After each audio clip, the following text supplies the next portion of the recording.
Et me revoilà pour vous parler aujourd'hui de quelque chose qui va nous arriver très vite, très vite, très vite, puisque ça a lieu demain. C'est l'Aïd el-Adha, qu'on appelle aussi l'Aïd el-Kbir. Voilà. Alors, on va pas parler de la fête en elle-même, hein. Il y a des débats qui se font depuis des décennies, voire même des centaines d'années, concernant la légitimité de l'Aïd el-Adha. Je vous rappelle qu'il y a des pays musulmans où l'Aïd el-Adha n'est pas fêtée et est même interdite.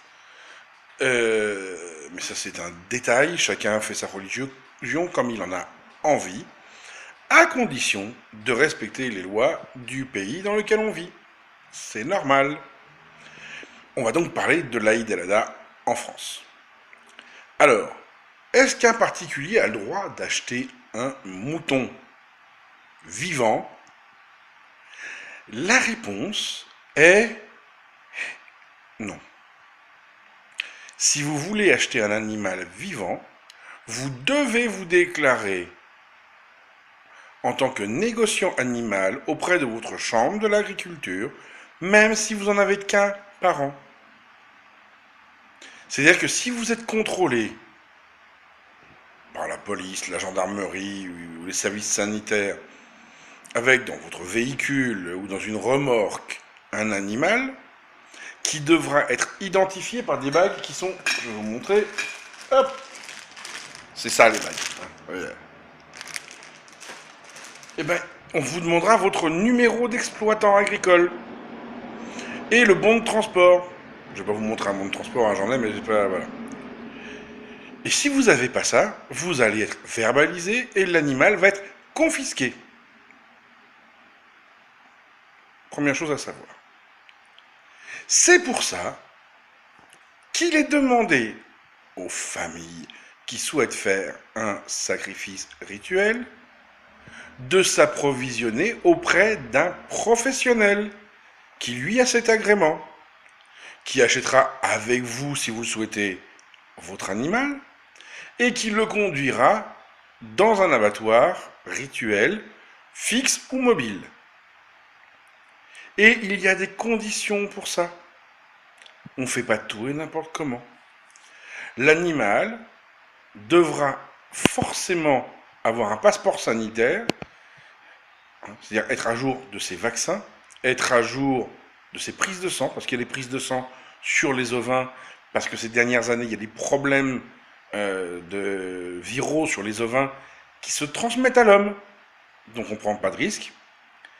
Et ensuite, votre animal, une fois qu'il a tout ça, que vous l'avez acheté, vous pouvez aller à l'abattoir, assister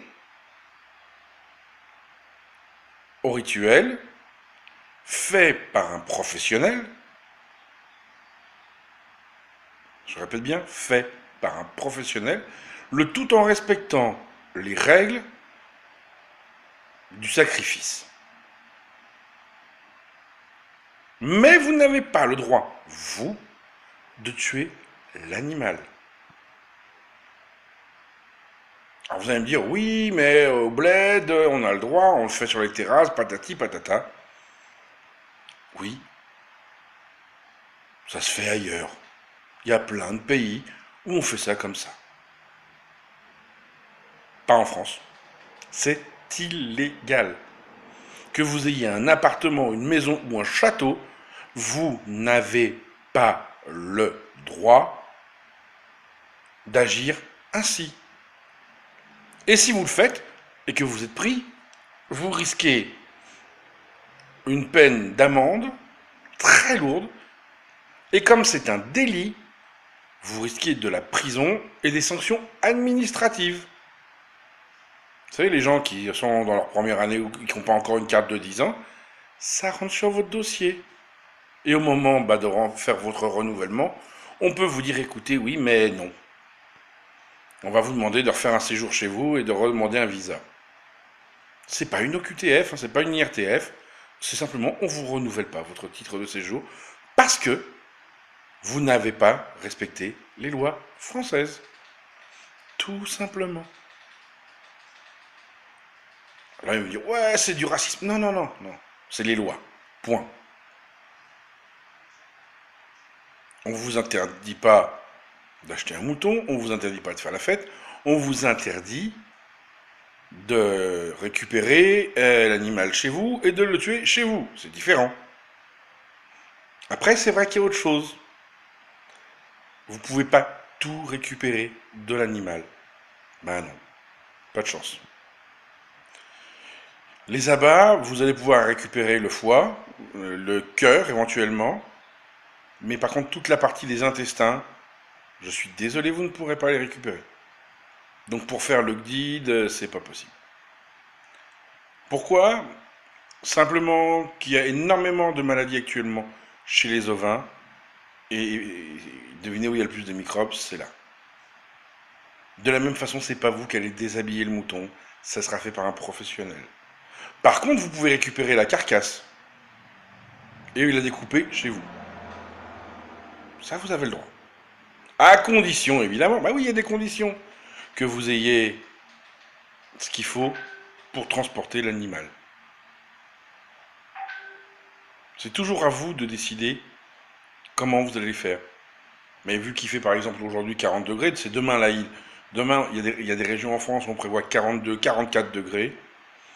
Si vous n'avez pas quelque chose de réfrigéré pour transporter l'animal, vous imaginez bien qu'on court vers la catastrophe sanitaire. Vous me direz, oui, mais on a l'habitude, c'est pas un problème d'habitude. Là encore, c'est la loi.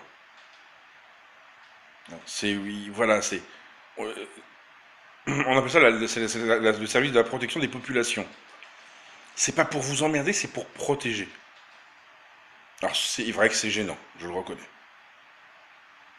Après, il y en a qui me disent, ouais, mais on connaît des gens, ils vont dans des fermes, patati, patata, et les moutons, patati, patata. J'en connais aussi.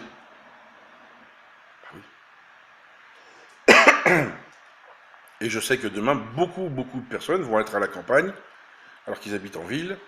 Ils vont y être très tôt le matin, très tôt, en général avant le lever du jour, pour faire le sacrifice avant le lever du jour, et que les moutons soient prêts à déshabiller et partis avant que les services vétérinaires tournent partout. Parce que là, le fermier, croyez-moi que le fermier qui se fait choper, il prend très cher. Vous aussi, hein, mais alors lui, voilà. Après, ils me disent, ouais, mais c'est un problème d'égorgement. Non, c'est pas un problème d'égorgement, puisque quand vous amènerez votre animal à l'abattoir, il sera égorgé rituellement. Hein, il ne faut pas s'inquiéter de ce côté-là. L'abattage sera rituel. Hein, il y a un respect du rite. C'est comme pour tout ce qui est certification halal, etc.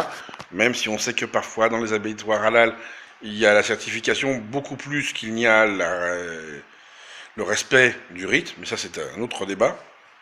Mais il faut penser à tout ça. Sincèrement, il faut y penser. Donc je sais qu'il y a beaucoup de gens qui sont très frustrés, et cette année encore plus. Parce que bah, là il va falloir quand même gérer ça, la distanciation sociale.